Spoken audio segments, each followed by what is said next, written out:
Hey everyone, welcome back to the channel.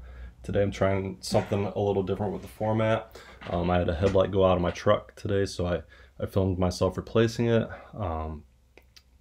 I hate searching YouTube for like these how-to videos, and they're all like 7 minutes long or longer to do something simple like this. I know people out there searching for these videos just want the answers.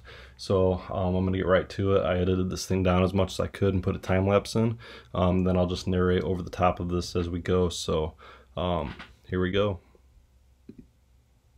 So here you'll see removing the cover on the air filter.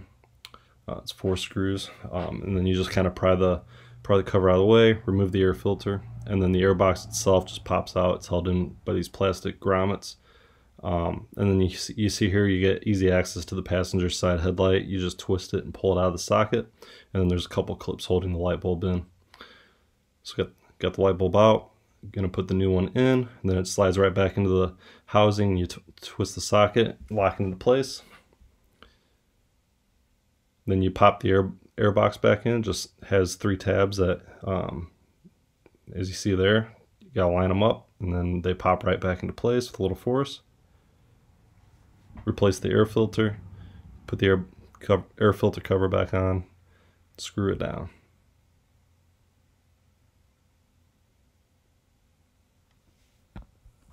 There you have it.